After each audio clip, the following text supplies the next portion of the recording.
Shalom, shalom, everybody. Welcome back to another episode of The Pulse of Israel here in our beautiful, eternal, ancestral homeland, Israel, in literally the Judean hills.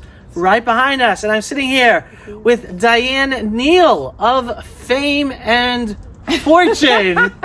Thank you. Anyone not familiar? I grew up watching Diane, Law and Order, and now knowing that you are living here in Israel. Love it. Famous Hollywood star. You're so kind. Returning back to her roots. Doing Jew. Moved back to Israel. It's the place. What brought you home? What made you come home, Diane? How about we start with that? So many different things. So many different things. But originally it started... Well, first of all, you kind of know you're always going to end up here, right? Did you have that feeling? I knew it. Right. I did. It's always somewhere inside. As a kid, yeah. And I actually like to joke that I was Jonah into being here. So... Well, you know, like Jonah and the whale. Yeah. Well, I'm trying to figure out the connection. Yeah. Well, so he didn't want to go to Nineveh. He was putting it off. He was putting it off. He was putting it off. He was putting it off. And then finally, it's like, hey, no, you're gonna go. I'm gonna make you go no matter what. But but it started when my dad passed away. My mom got really depressed. They've been married for like 54 years. Oh wow. Beautiful. I know. And I was like, Mom. And he died during like peak COVID, so no one could go to Florida like to check on her.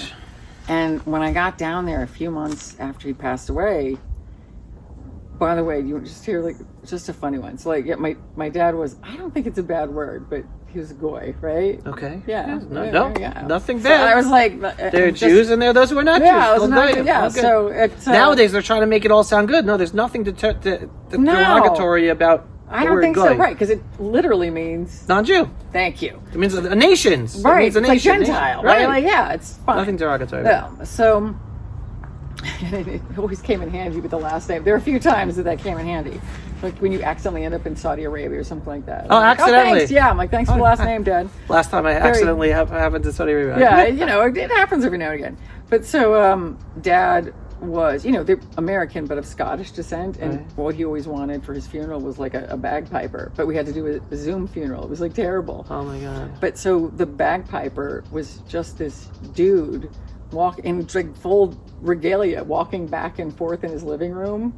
It was hilarious. Like we were all dying laughing. We're like, this did not transfer well to the Zoom. You definitely have the right attitude to dealing with the situation. It was hilarious. Just like, you know, like his dog is running through. It's like, sorry, Dad. My dad was always funny, so he would have laughed. But it was a couple months till I could get down to see my mom. And I mean, she was depressed in a way I've never cleared out the house. Like all the furniture was gone. She just like moved into this single little bedroom with like a twin bed. I'm like, hey, you're not okay. And I'm like, I'm going to come down and live with you. And which was great for any number of reasons. But I was like, you know what, Mom? We should make Aliyah, right?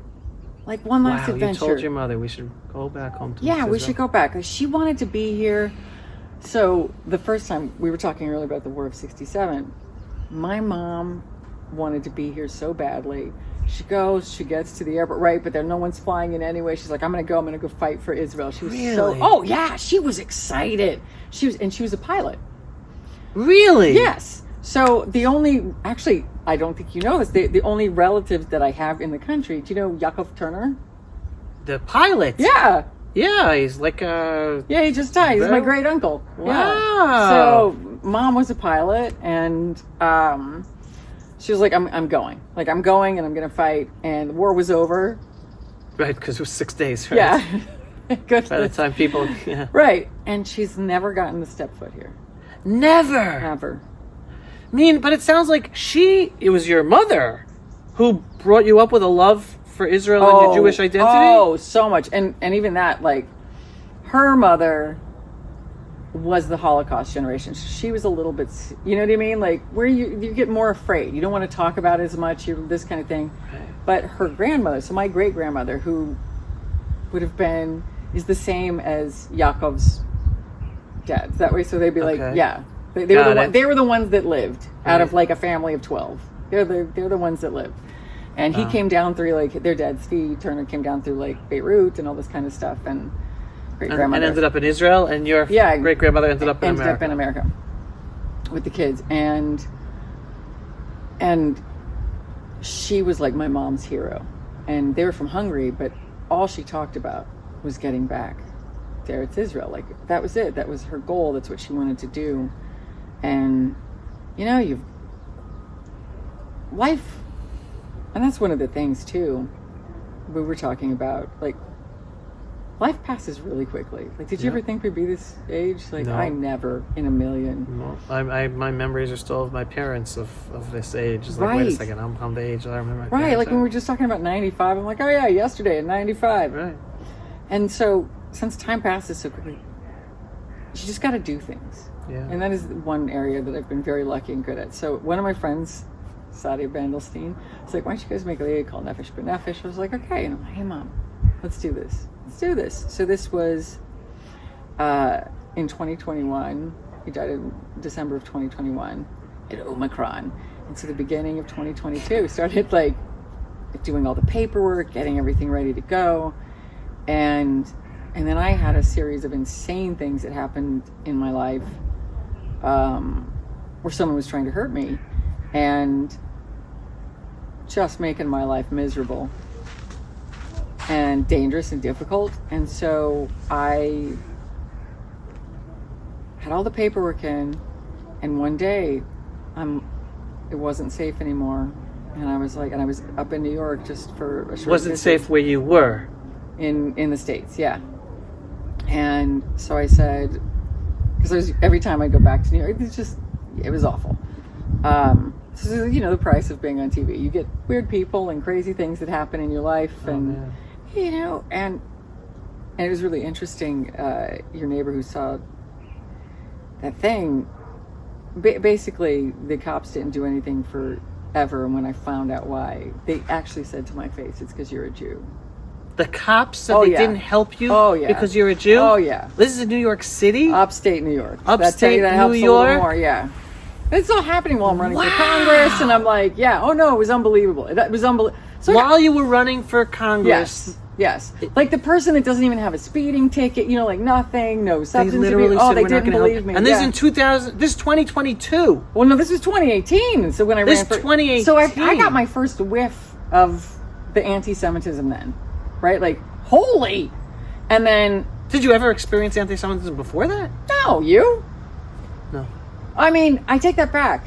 There were a few times on Law & Order SVU. So the head makeup artist was this amazing chick, and same, she looks like a shiksa, right? So blonde hair, blue eyes. Her name was Becca Perkins, and seems like no one's really thinking about it. Orthodox, like totally Orthodox. Oh, she was an Orthodox Jew. Yeah, she looks totally non-Jewish. She was an Orthodox Jew. And so we'd be sitting there, and then sometimes when you'd be shooting lots of different people, they'd have like additional makeup artists and people come, and so sometimes we'd be like looking in the mirror at each other, and we'd hear people who didn't know us and didn't work there, they'd be like ripping on Jews.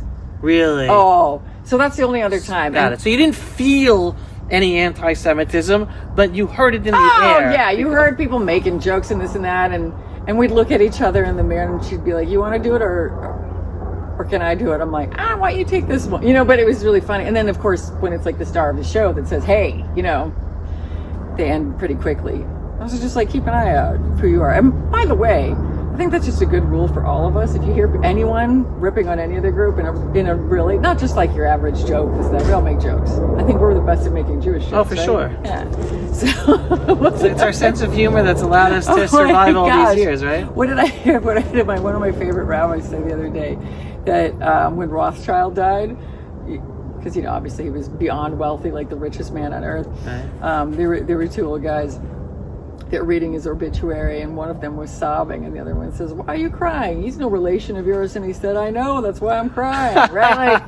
Like so. Right? Like there we go. So, but there's nothing like that. Nothing where your life can be taken. And it because of that decision, that the lead investigator, it cost me everything I had in the world. Of not wanting to, because I didn't want to defend you because you're a Jew. Yeah, yeah. Or not believing or any of this, and telling me, that he thought I was doing it for money, and it was cracking me up. And I'm like, no, I just prefer to be alive, frankly. The money is incidental, but it is all mine. But yeah, so there I was, and I'd been kind of living in hiding for a few years. And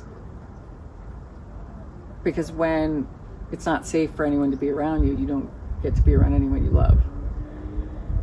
And oh, it sounds like a crazy story. Oh, it was wild. But one of the greatest things in the world. This is one of my favorite things about Israel. Right. So I was planning on coming with my mom, but I end up coming in October of like 2022. Right. And I come with nothing, with all my assets frozen, with like a carry-on bag, nothing else. And I land, and people from like Nefesh help me, and it was wild. I was sitting there with Rabbi Frost, and he's just like, and Yael Katzman, right, who does the publicity. And I'm sitting there, and it's like, wait a minute. So someone's trying to kill you. I'm like, and everything in your life is gone, and no one in authority helped you despite all the things you did and all the evidence and everything else. I'm like, that's right. I'm like, all because you're a Jew. And I'm like, yeah. Welcome to Israel. It's like, but you know what the best part about it was?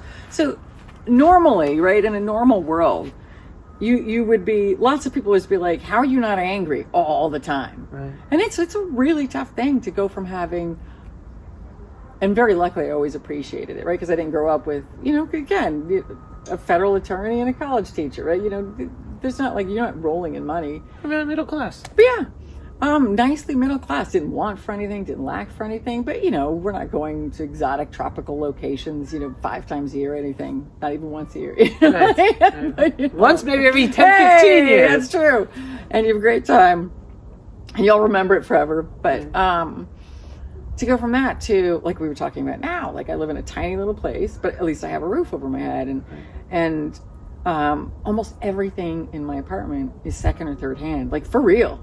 Like I wanted to tell someone the other day that was visiting me, I just wanted to let them know, I'm like, they can't hear me, all these people, and like all my friends that left with different things and just left me bits of furniture, and also ended up making the miklat in my building far more comfortable because like there are all these beanbag chairs and things. But I'm like, this came from them, this came from this person, that came from that came from there, and it's gonna make me cry, like the gratitude. But I'm not angry, because how can I be when this is the story of all of us? It's like a microcosm of our greater stories, the Jewish people. For millennia. I mean, again, we were talking about Rambam, Maimonides, get out of here. We don't want, one of the greatest thinkers in the history of the world, getting kicked out, moving, reshuffled. Everyone, right? Everyone from the dawn of time. From the Assyrians, from the Babylonians, like this is every generation of Jews have experienced something. They leave. Like if you're not killed, right? You leave, and it's what you can carry. Right, and then also on the personal level.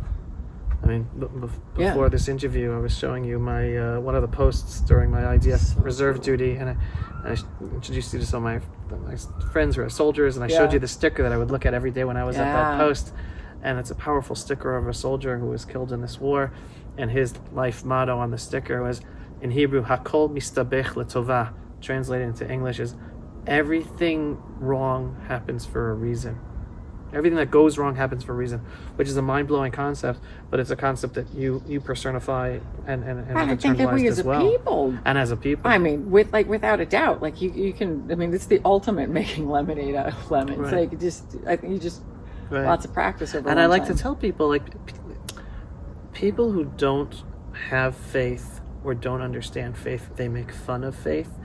And the beautiful thing of faith, it's a muscle.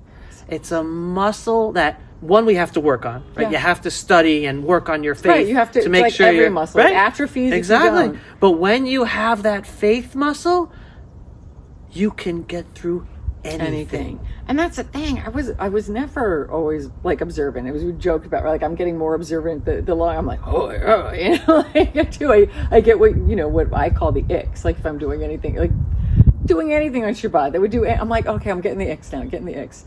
But even aside from that, I was always very religious in the sense that I read my scriptures, I always paid attention. I Really? love that. Oh, absolutely. Like, it's, your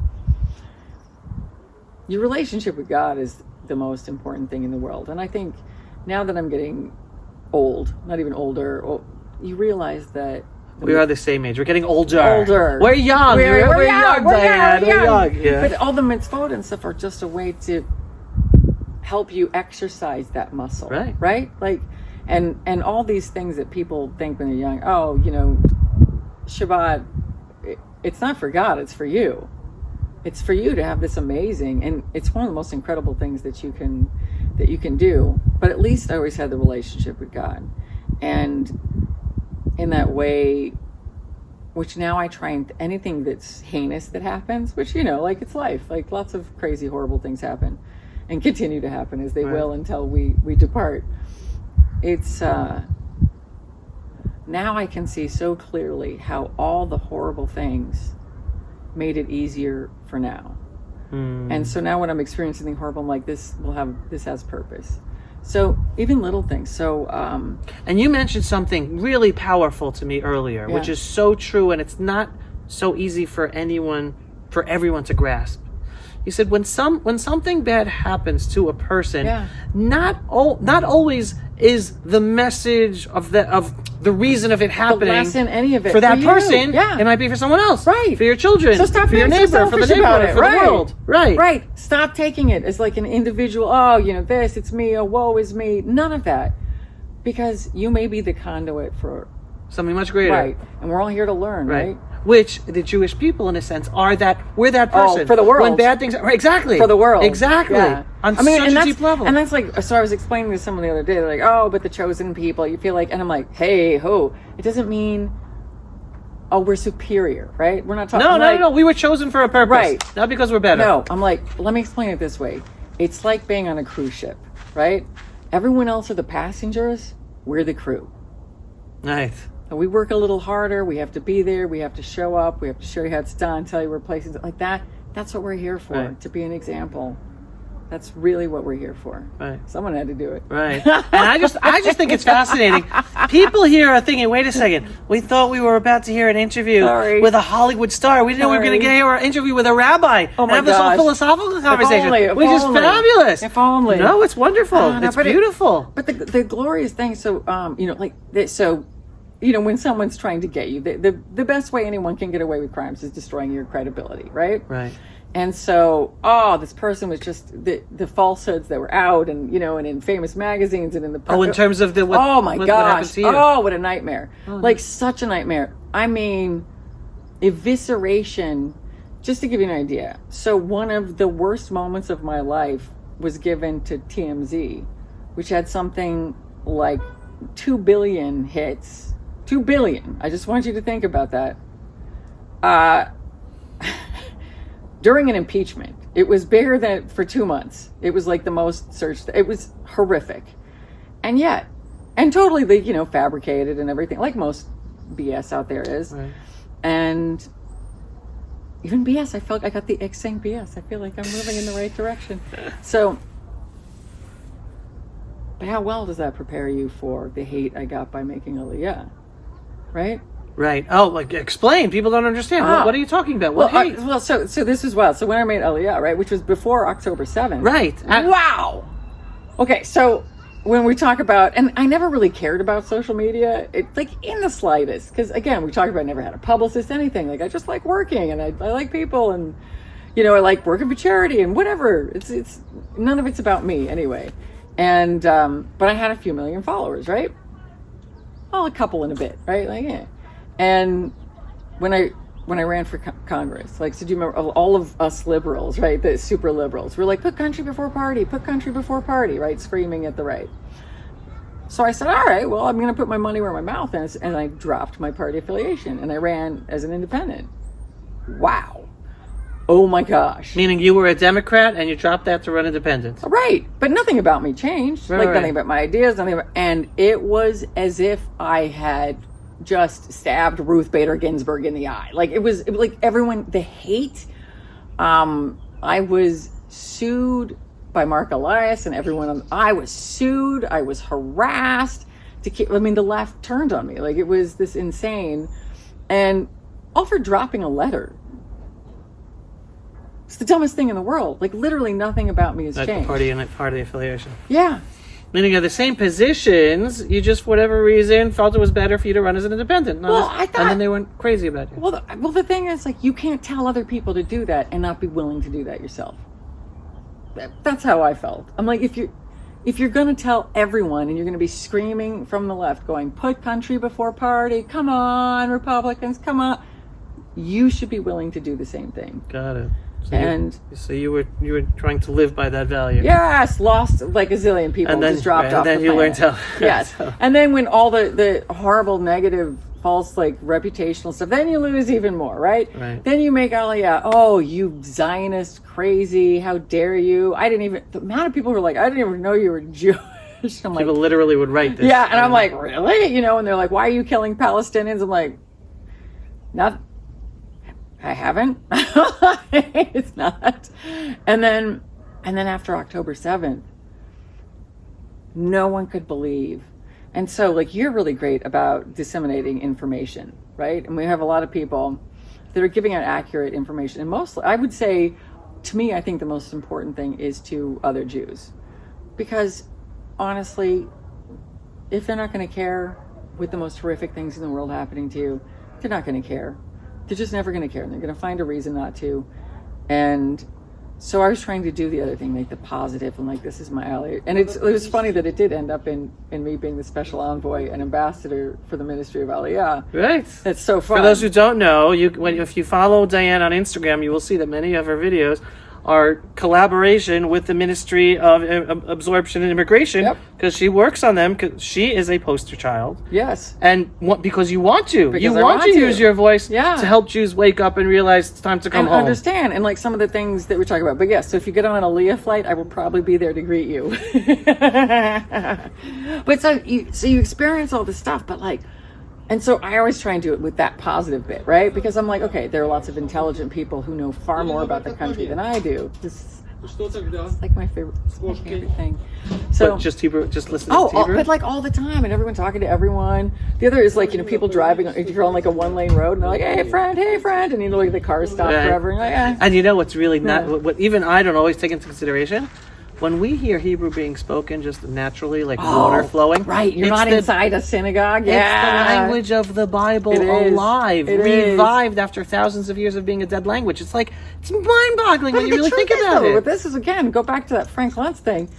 Was it ever dead? No. No, but it was only alive for those who were connected to the Torah and to Orthodox or prayer Judaism. It's true. If you were a Jew not connected to that, then Hebrew was not anything having to do with your life. That's very and true. Even if it was only used for prayer, how many people knew what they were saying? No, so many didn't. You're just reading what you're taught to read the words, but you don't actually internalize what it means. What it means. Now you have a whole generation of Jews growing up know what they're saying when they're praying.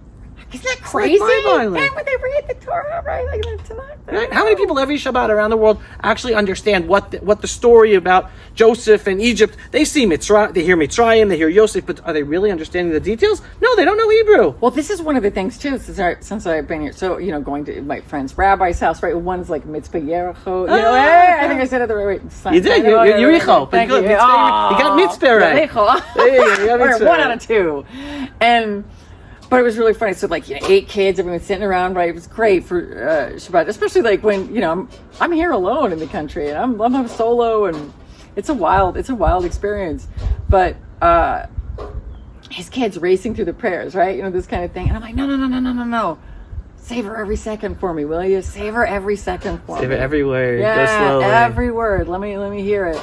But so it was wild. But so like the preparation of being hated, you know, for nothing that you actually did and nothing that had anything to do with your life. Got it. Then how easy is it to be hated for being Jewish? Right, it's funny, like all that hatred and anti-Semitism that you experienced prepared you to move to Israel and not be bothered. Not at all. Not even remotely. People additional are like, hate and and then you know, I joke about because it's been a while. I mean, I really have. If anything, thank you. For all the things. I mean, so, you were there. I was downtown on 9/11. I mean, like, right, down. I was Midtown, you were downtown. I was there. And crazy. Before that, I was in a crazy plane crash. I've been in a zillion. Oh, my God. Oh, yeah. It was nuts. I've been in, it was nuts. It was nuts. You survived the plane crash? Oh, it was nuts. Yeah, one day I'll tell you, but it was crazy. Wow. And, we were on the way from New York to Milan, and we crashed in a field outside of Paris. That was crazy. And then... Did everyone survive? No. Oh, no. So you literally survived. Wow. A plane crash. It was nuts. And then before that, when I was living in Asia, I at least 15, I think it was about 15, there were over 7.0 earthquakes that killed tens of thousands of people. I've been in the eye walls. I feel like we've had a long day already, but it's been fun. So honestly, anything, and then You're so like the culminations of You've had a stalkers and couple stuff. of miracles in your Right. life. So people are like, what is it with the bombs and this? I'm like, what? Huh? I'm like, oh, this doesn't even get the pulse racing. I'm like, wow. Which has been again one of the gifts. So when I finally moved into this apartment, right, and it's the first time because I've been staying with friends who had their own mamad, and so now I'm in the miklat, right? Right. And the safe rooms. The safe room, rooms, right? yeah. And that's so this miklat is the communal one for everyone in the apartment building, as opposed to your own private one, which is a mamad. And in my building, it's a bunch of snowbirds, basically. It's kind of like Florida. So that they nobody was here because it was hot in the summer and Herzliya, right? So their grandkids and stuff are all using. So there are all these really scared kids from all over the world, and I'm like, you're gonna be fine, guys. This is good. Let me tell you everything I've learned from every emergency. Just keep a real pair of shoes nearby because there's always broken glass. I gave everyone headlamps, and I'm like, look, we're gonna be fine. And nothing's. It's even if it happens, I'm like, it's gonna be fine. But so all these things in life, and that's why you realize it's okay. And Hashem is looking out for you constantly. And when he's not looking, he's always looking out for you, but he's looking out for other people through you and with you. And you forget, it was like that he's your father. Right. Yeah. And your king, which I always think is really interesting. Yes. Which, that's fabulous because that's something that I really have a lot of, how do you say, kavana? I really have a lot of intent. My God, in prayer, when I really put a lot of attention to saying these words when we're basically saying, God forgive us, you're our Father, God forgive us, you're our King. Because there's two different types of relationships involved in that. And it's really understanding that it's both. It's not just one, it's both.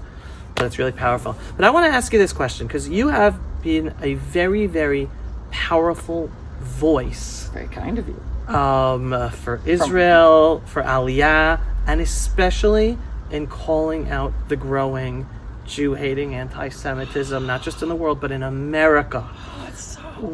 Can you tell what's your message, and why are you so strongly behind that message? First of all, I'm going to just say this to every Jew that's out there. I'm just going to make it really easy. I really do believe things are cascading, right? History is cyclical. I think we're in one of those cycles where the safest place for any Jew in the world to be is in Israel.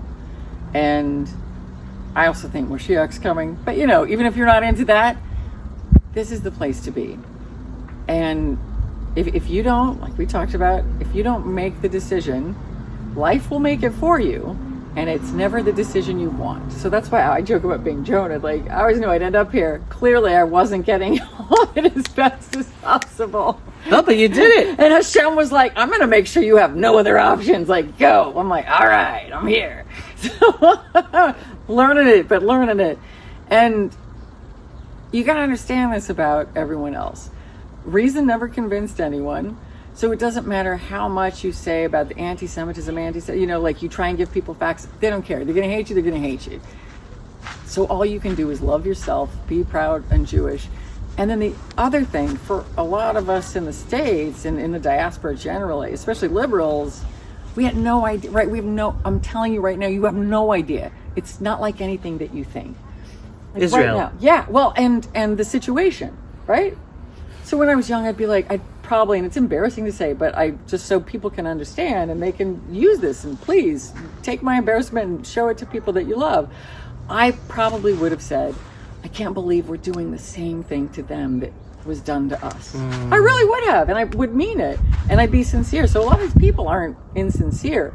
They just don't know the truth. Right. And the truth is, it's like the first time I went past the green light, I'm like, oh, wait a minute.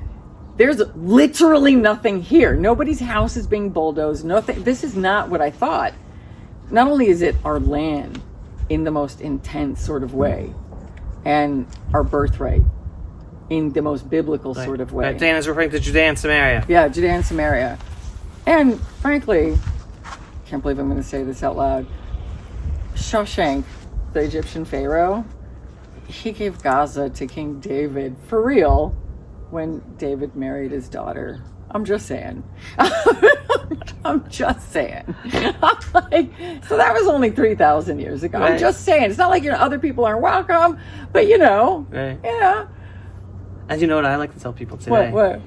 I don't know if you know this Shabbat song, but on Friday nights, one of the songs we sing at the table is Kari Bon. I don't know if you're familiar with it. It's one of the songs that's sang. Okay? Wait till my next time. So next time you're at the Shabbat table and you hear Kari Bon, now you're going to remember I'm this. inviting myself to your Shabbat table. Of course, come. You're more than welcome. All right, and we'll sing the song. Okay, perfect. Kari Bon was written by Rabbi Yisrael Najara in the 17th century, and Rabbi Yisrael Najara was the chief rabbi of Gaza City.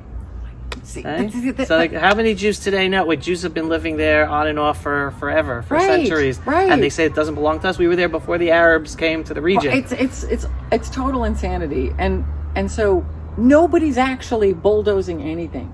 These are empty, desolate lands that are being made to blossom. Right, Judea and Samaria, all the Jewish communities were built on empty land. Yeah, like it's you not see behind us. It's so there's none of this. I mean, even like we were talking about that too. People think, oh, you guys, you walled them in Gaza. I'm like, hold on a second now. That's not how that went down at all. It's kind of like, wow, that's a touchy one. Like the Nabka, once you really, you're like, oh, that's what happened? Okay, that's not at all what I thought, right? And so, and these are actual genuine facts backed up by things that are completely verifiable and provable. Aside from, the feeling that you get when you're here, and the feeling of Hashem and the connection to the land that tells you this is where we're supposed to be and this is our place. If you need evidence, there's a ton. And you just have to ask. And it's okay. And by the way, there's room here for everyone. You don't have to be Orthodox or ultra-Orthodox or Haredi. You don't have to be anything but Jewish. And like I said, I'm a really big believer in none of these like purity, the purity test, like you're not Jewish enough, right? No. Because it's all part of a journey. We're all on our own path trying to figure things out. And I've gotten far more observant, but I'm really, like I said, for the amount of lives that were lost for us to be Jewish, and to be in this land, the amount of times that we've been kicked in and out of this land, for all the people who dreamt. Think about the millions of people who dreamt about doing what we're doing right now. Yeah. And never got the chance. Yeah. That being more observant and learning my prayers and all this is respect for the people that gave their lives for me to be here. And that is the least I can do for them. Wow, that's powerful. It's true, right? Yeah, it's powerful. But that's powerful. And by the way, so again, if you're one of those people that is being sent this video, because again, liberal New York Jew, liberal New York Jew who used to be on the far left side of the political map and now proud, dreaming to be a settler. That's She's right. living there. Actually, like it's insane. We're gonna get her a piece of property in Judea and Samaria. She'll be a proud Jewish resettler. That's why I like that word. Resettler. So if you're someone like me, and you've been sent this video, right, by this podcast by one of your relatives or a friend, this is an excellent guide to listen to for logic. No, it's true. It's reason, it's logic, it's information, it's not hysterical, and you answer people's questions as well. It's like, this isn't, you're a smart person to listen to. That's not just in it for the, look at me, the hair is on fire, let's fight for fire. Like, no. And was that a shofar or something No, worse? just a honking in the road. But I want thank you for saying that. No, but it's true. You spend some time listening to the Pulse. Thank you. Yeah. And because we were talking about this before, how the most important way to deal with the growing anti-Semitism today is not by the focus on trying to fight it. It always was, it always will be, and it is. It's biblical. And whoever wants, and it's biblical. Just Whoever wants to biblical. hate us is going to hate us. Yeah. There's no logic changing their minds. The best way to deal with it and combat it is by empowering Jews to strengthen their Jewish identity. Yes. And I'm a big believer, and that's what I try to do in the explaining every day, using Israel, using what's going on a daily basis in Israel and what's going on to the Jewish people as a way of explaining to help them feel proud of their Jewish identity, so that if they are experiencing whatever anti-Semitism, it just flows right off of them. Anyway, it flows right off. And you know what? You're in good company. Right. You're in really good company for a really long time. Some really awesome company. And that's one of the things too. Like, you can't, learn your Rambam, learn some of the history. Right. And by the way, that's the other thing history. too. You kind of think people don't intermix here. It's not true at all. And if you tell people, hey, I want to know more, everybody's willing to help you. Here, everyone's willing to help. Yeah, no one makes fun of you for, like, how do you say that? Bracha. That's a prayer. Right? Like, and it's okay if you don't even know that little tiny thing, right? Yeah. You come, you embrace it, and you learn. And it's wild to me, like, friends of mine who will take off their kippot, or when they travel, or they won't wear their mother. Yeah. And it doesn't mean you have to be like, look, I'm a, like, I mean, I would, but then again, but having that pride, and that you're part of a people that, aside from being ancient and interesting, are beyond resilient. Yeah. Even now, like, beyond resilient.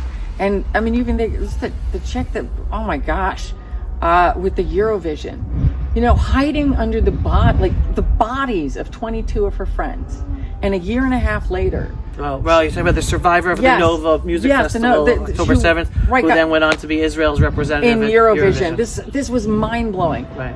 What other a kid, and she's up there, and what was it, in Malmo in Sweden, and 10,000 people are showing her the red bloody palms, right? And which is the sign of genocide, hatred in the most extreme way, and holding up the flags of the terrorist group that murdered her friends.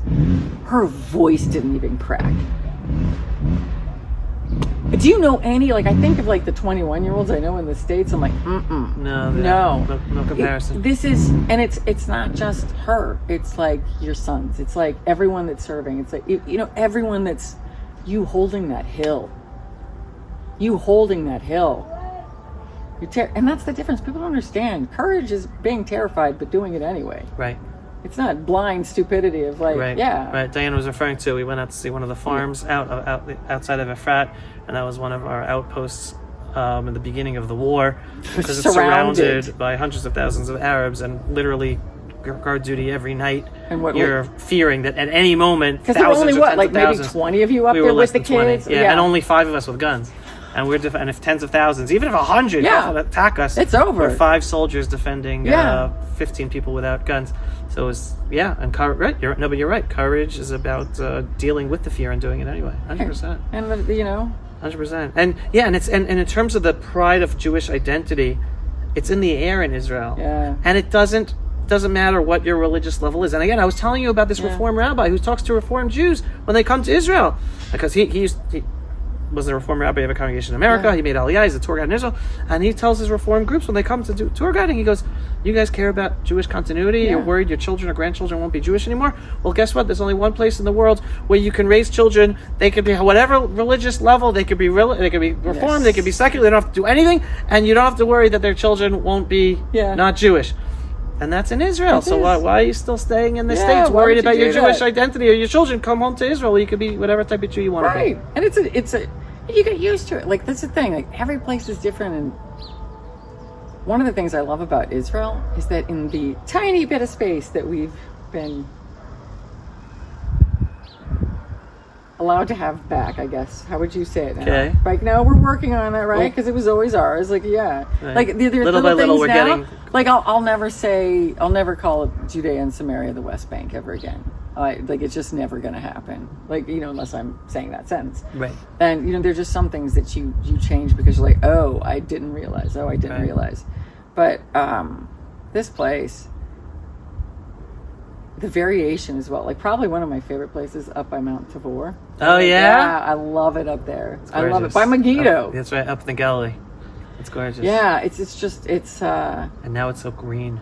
oh, it's just like the farmlands and this. I mean, it's just beautiful. I love being by the gorgeous beach, in the Mediterranean. I love being up here. It reminds me of like home, growing up in Colorado, right? Okay. There are all these insane, or you go down to the Negev, right? Like, it's nuts. Oh, you go snowing in the gully, skiing up in the Golan. Yeah, I mean, Right. it's And like, there's all within a few hours radius. Yeah, Right. it's But you're right. It's where you find a place. we are little by little coming back to our homeland. Little by little, more of our parts of our ancestral homeland are being given back to us. And I always use the land as a metaphor because it's about us coming back to our land and us being more connected to more and more of our ancestral land. That the Jewish people, we're being reborn as the nation who we're supposed to be. Yeah. Because we are a nation with a purpose, and part of that purpose is to be in this land. Well, and our flourishing is tied to the land. It always has been. I mean, you just go through any of the scriptures. That's what it is. Exactly. And the holidays and the commandments. Yeah. So many are connected directly to the land itself. Yeah. And there are rabbis who say we are only doing them living outside of Israel as practice. That's right. For when you come back to Israel, where it's the place where it's supposed to be done, because it's all inherently directly connected to the land Well, the itself. last Sukkot, which was so great. It was my first time in Jerusalem. For Sukkot. I know, like first, like the pilgrimage festival. Right. You in saw everyone in the Jerusalem. streets. Yeah. And everyone with the lulav and etrog and the it's just Sukkot all through the so streets. good. And I'm like, I made it. Yeah. And that's what I always say, like, everyone, and then you think about like Pesach, like next year in Jerusalem. I'm like, no, every day. This year in Jerusalem. Yeah, this year, every day. Right. Like, right. just. Right. Yeah. So what? So. Not a clue.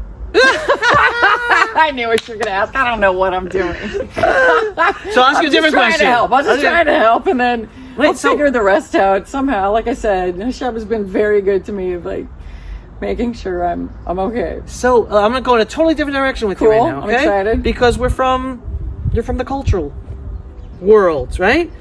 That's What the heck? That's nice of you calling that the cultural world. Okay. Yeah, the it's non-cultured world. Okay. Very generous. What's going on in that world? I don't know, What's going man. on with all the people who used to work with and relationships and friendships? And what is it? A total disconnect with reality? Yes. It's a bubble. Yes. It's because of their own perspective of I just looking after my own career and I just want to say what's going to get me the next job. Part of it. So, like, part of it is like, remember I was telling you how I thought right before I knew anything, and it was sincere and it was meant to be globally conscious of other human beings' right to exist. But then again, that's another thing you realize, it's an entirely different mentality. You cannot even compare it. It is not.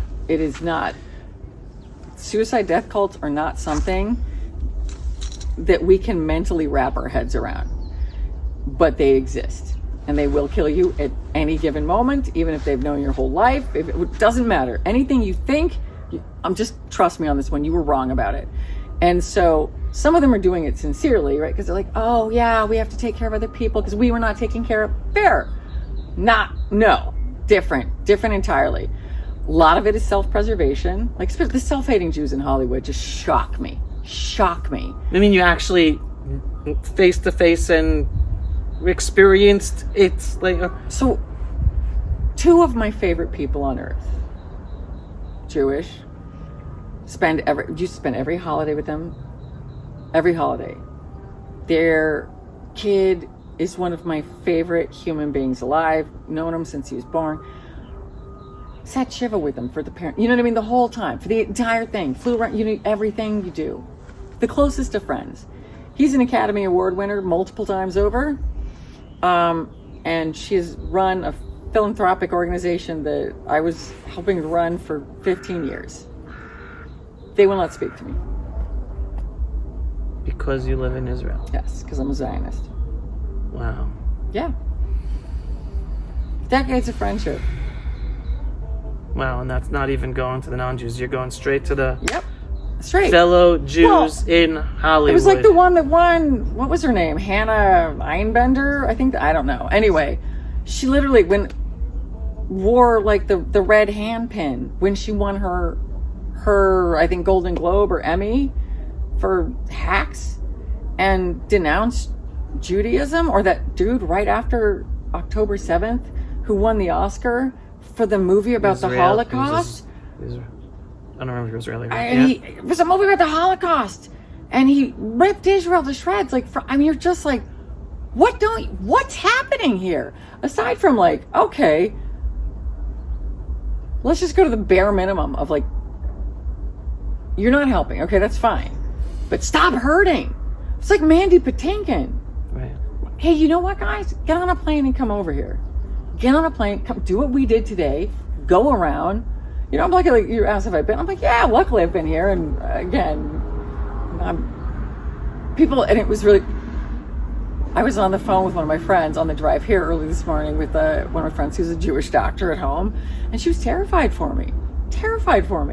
Wanted me to make sure that, like, okay, I check in and like that. Because you told her you were coming to the Judea and Samaria. Yeah.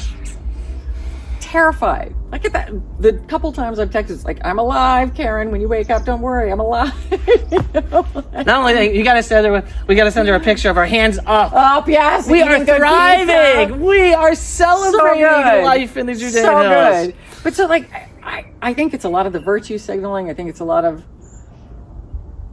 Luckily, here's the greatest part about being an ultra nerd, because I really was. Like, no one talked to me in school unless they needed their homework done for them. Like, I was just crazy nerd. But the great part about that is that, like, I'm immune to peer pressure and I don't really care what anyone thinks. Right. It's the beauty of being a nerd. Oh, you were blessed, right? Right. It's the greatest thing in the world. So I don't care about being popular because I've never been popular. But being popular is a dopamine hit for most people. And so being part of the out group hurts physically. Physically hurts your body. You lose neurotransmitters because it physically hurts your body. And so being popular and being part of the in-group feels great. But of course it's based on lies and falsehoods and blood libel and things that will end up killing even you. Right. Yeah, because your money's not going to save you. No. Your fame's not going to save you. You think your friends are going to save you? They aren't. No one's going to save you. And you hinted it to before. It's history is cyclical. Yeah. And people are like blown out of their minds when I tell them this. When people think of the Holocaust and the hatred of the Hitler and the Nazis towards the Jews, they assume that it was a hatred towards the religious ultra-Orthodox Jews. There was not a large population of religious ultra-Orthodox Jews in Germany. No, they were intellectuals the hatred of the Nazis was against the secular Jews who were successfully assimilated and became successful doctors and lawyers and accountants. Many of them had fought for Germany in World War I. And journalists and in the justice system. Yeah. And that is where the hatred was developed. And then, and they were all rich and successful, and they deluded themselves. No, they don't hate us. They hate the religious Jews. They hate the weirdos, Jews. And then they lost all their money, and they were thrown to the ovens. And they came with their hand, right? Spain, they got Jonah, Right, expulsion of Jews in Spain, total assimilation, the Jews made oh my gosh, they were great. And then they were dummy, expelled. but they were there, right? Exactly. Yeah, I mean. Exactly. And it happens over and over and over and over and again. And you should come. You should come and live here. I think you should come and contribute all of your skills and your resources and everything that you have. Like, give it to the land and your ancestors and your heritage. And if you don't, though, and if you're one of those people on the boats, like 1948, that didn't get out and had to suffer even more, we'll still be here for you with open arms. Right. And again, I always tell people, and explain to people about the growing anti-Semitism today, not to scare you in order to make you run away and come to Israel. Right. I want you to come to Israel because I want you to know that you're coming home, and I want you to want to come home. The anti-Semitism, that's just a reminder that you're a Jew, and hopefully each and every Jew wakes up sooner than later and realizes, wait a second, I really should go home. But no, I want every Jew coming here because they know they want to be home. They want to raise their children in a country where they could see the Sukkot all over the country, and Hanukkah menorahs all over the country, so their children grow up proud in their Jewish identity, not, it's a Christian country, and they just happen to have a Hanukkah song here or there, a menorah here or there. No, that's not your country. The country where the whole country celebrates the Jewish calendars all year long. Oh my gosh. That's where you want your children to be growing up. When I was talking to the head of Reichman University the other day, I was like, oh, what? They're in finals now. I'm like, they're in finals now? Because the school years are set up. And I was like, that's wild. Right. But so, I'll tell you, if you really want to know something about, because I'll never be able to explain the feeling, like right when the hostages are set free, it doesn't matter any of your, like, the sibling rivalry of like politics in the country. Don't get mistaken and think that's ripping anything apart. Everyone is like super tight, even if they disagree about things. And it's so beautiful. But not only does everyone care about each other, not only does everyone put their kids and their own lives on the line to save more Palestinians, to save more people, right? Like, that's just a fact. They would have done that even if the world wasn't watching. But like the other day, about 3 weeks ago, when Trump said, we've got your back, or we're coming for, for the Iranians? Yeah. So here's the kicker.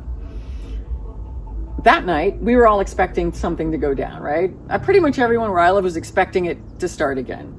And we all knew there aren't anyone that knew anything, and everyone's pretty tapped in here in the entire country, knew that there aren't enough assets in the region of the U.S.'s to counter if the Ayatollah threw everything at us. And if he thought he was going down and he was going to be attacked, he was going to release every missile, everything was coming at once. And no matter how hard we tried, we would not be able to get them all. It's just a numbers thing. It's impossible, statistically impossible. And so where I live, as everyone was walking around, this is secular, mostly secular, right? And you're walking around, people are buying extra water. Nobody's freaking out. Nobody's upset. It was, to me, the feeling of almost 10 million. What's the population now? Around 10 million. Okay. 10 million people willing to put their lives on the line and die that night to free 100 million people they've never met.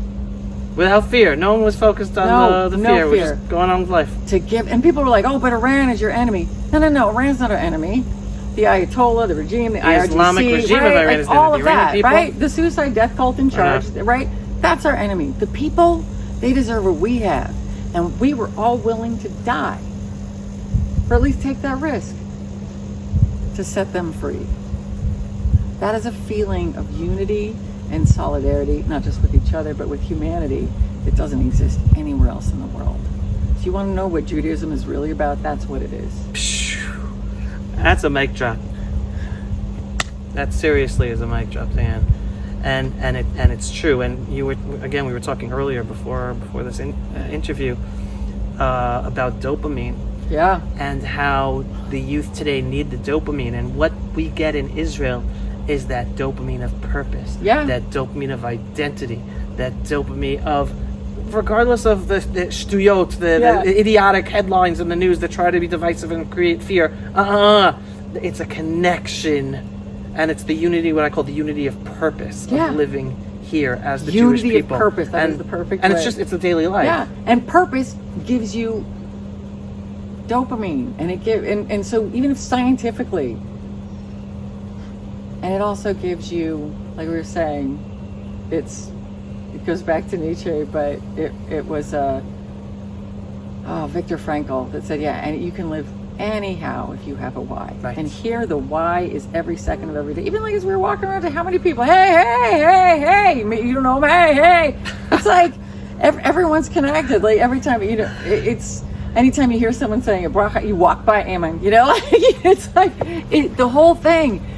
Everybody's in, and we're all in it together. And so we've got the unity. We've got it with we're trying for everyone else. We are the crew on the cruise ship. You are unbelievable, Diane. Literally, I mean, again, you definitely put your finger on a point of saying that you were blessed to grow up as the nerd, meaning you're totally okay being in the out group, which is not normal for most people. So most people are pressured by the social pressures, by the peer pressure, etc. But still, for years you were working in that bubble of Hollywood where there was no connection to reality. And again, you were talking about at the award ceremony where people had the pins of the hands. I don't know if anyone knows what that means. The pins of the red hands is the picture of the horrific ripping to shreds of live Muslim terrorist who's just a regular, actually it was a police officer, I think, or a regular civilian, a wrong turn. Right? Who together with his friends and police officers, Palestinian Authority police officers, ripped apart with their hands the bodies children, of women, two Jews who took a wrong turn and ended up in the middle of Ramallah, I think it was. Ripped them apart alive. Bit their organs and flesh. And this is all on video, and then with put their bloody hands out the windows. And that's the pin that Hollywood stars have been wearing over the years at these award ceremonies to show appreciation for the cause called Palestine and expose their total Jew hatred. You know what it is? It's like, but this is the thing, right? And Hollywood is the ultimate of this. And so when I actually ran for Congress, right? When I actually did the run, it was mostly to bring, upstate a lot of information and things. The area it was a swing district, and of course it was being fought out at the national level by two people that didn't live there. So I'm like, okay, look, there's something I can do. It wasn't like, oh, I'm fantastic and I can solve every problem and win. It's like, okay, this is like a really pointed thing that maybe I can help. Totally wrong. But all the celebrities that would be like, they're so involved in politics, and I'm like, listen, I was going to use a swear word there, but I'm not.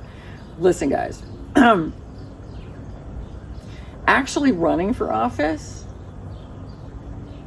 and then doing what you're doing is the difference between watching an episode of TV and then making an episode of TV with everything it requires and all the time and all the people and all the machines and this and that.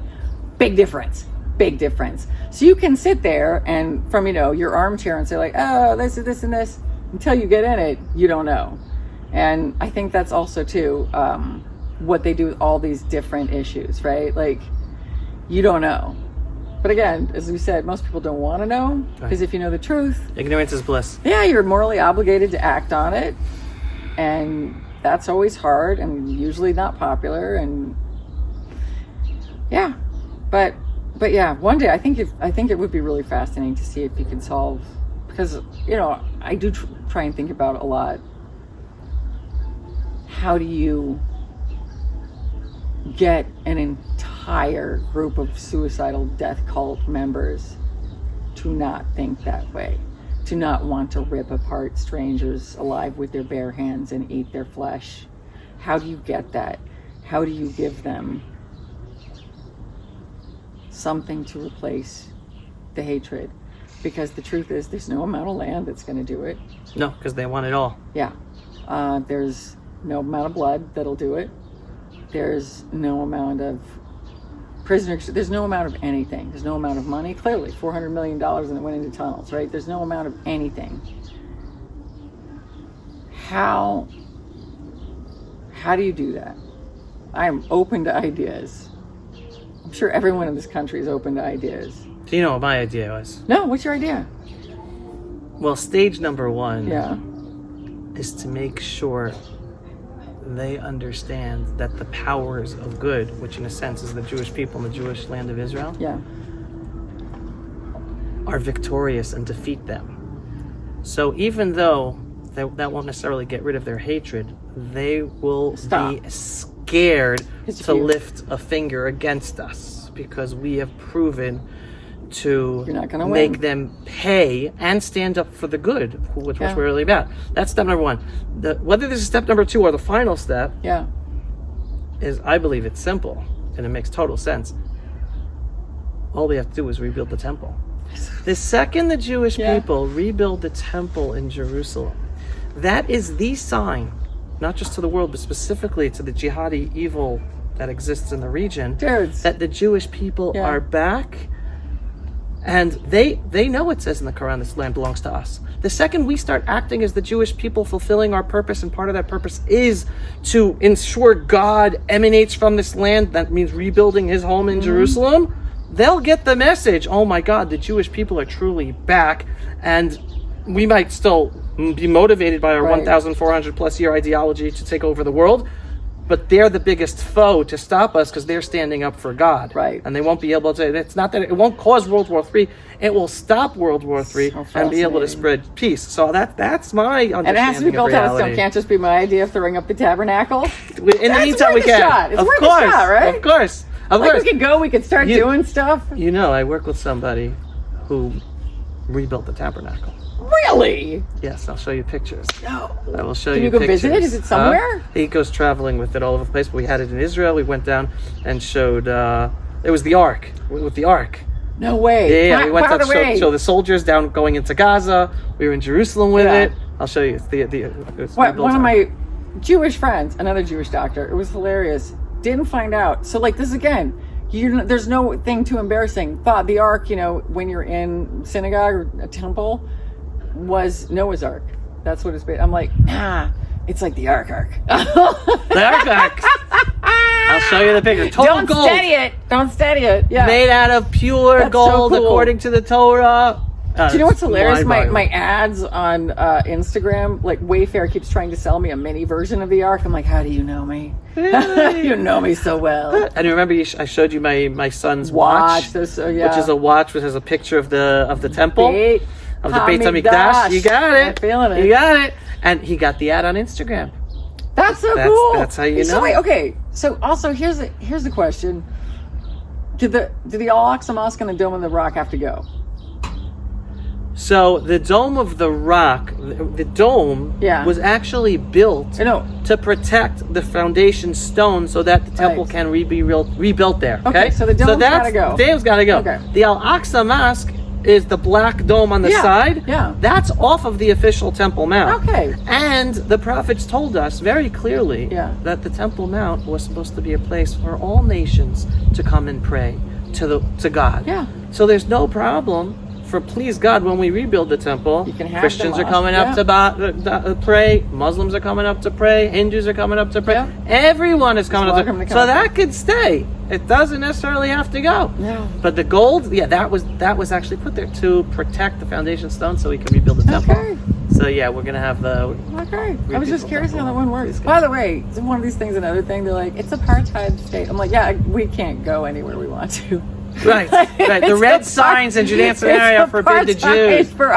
The Jews can't go into Gaza, where the song Karibon was written in the 17th century, and where Jews lived for thousands of years, only Arab, but we're the apartheid state. Yeah. So there are lots of things that it's. Right. So it's about empowering the Jews with the truth. Not to convince the enemies, but to help Jews own their own and be invigorated and proud of their own Jewish identity because it's and amazing. The truth about Israel today. It's like one of the luckiest things in the world.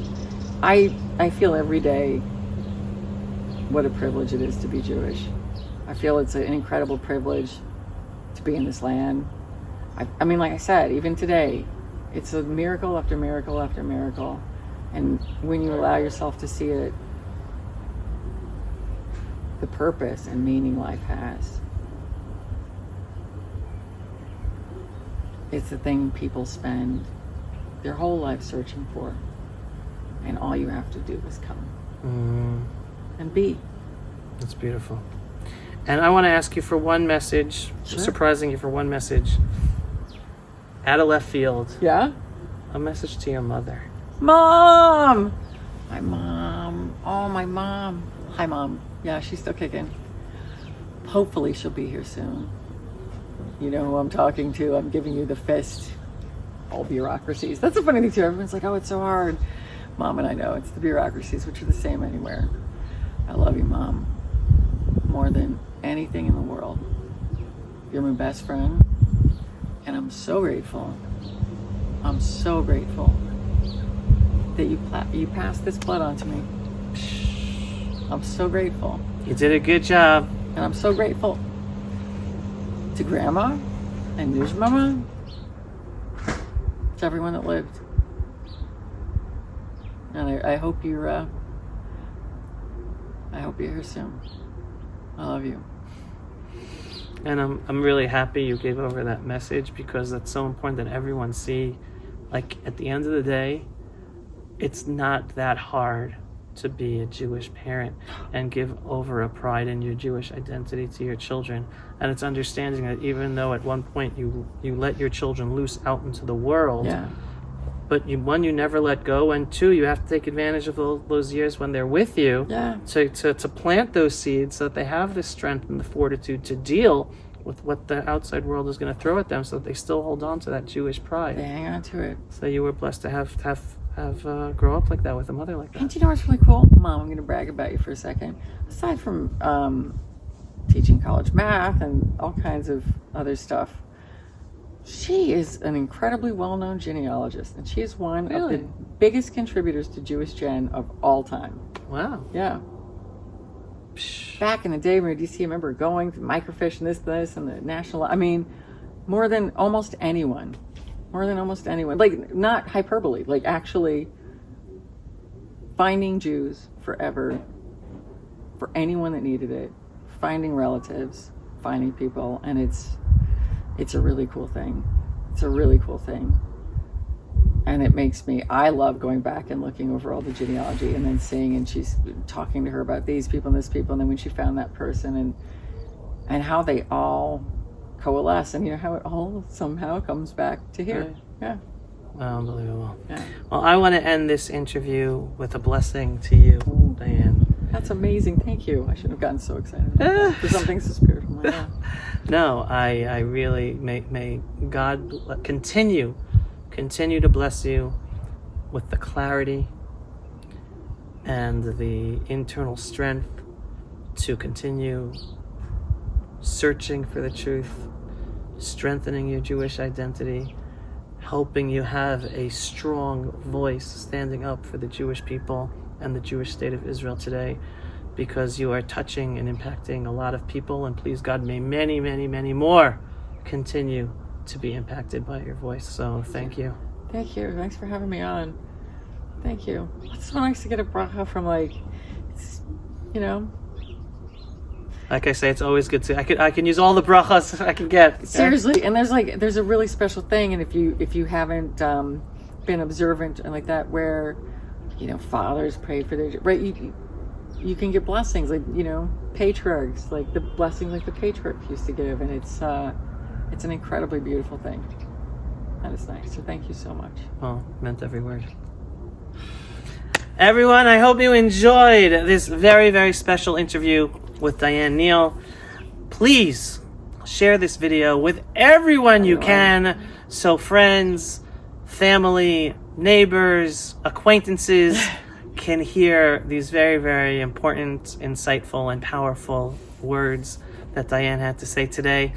And again, like, share, subscribe, help us reach more people with our inspiring, truthful messages from the Pulse of Israel, and in order to overcome the algorithms so that people can see what we're doing. Overcoming the algorithms, right? Crazy stuff, but everything's for a purpose, right? Everything's for a purpose, and all the struggle is for the best. So signing off for another episode of the Pulse of Israel here in our ancestral, beautiful, biblical, gorgeous Judean hills. Too. Gorgeous day. Gorgeous day in Israel. Thanks for watching. Shalom, everyone. If you like our videos, subscribe and donate today. Pulse of Israel, frontline videos from the Holy Land. Support our work by donating today.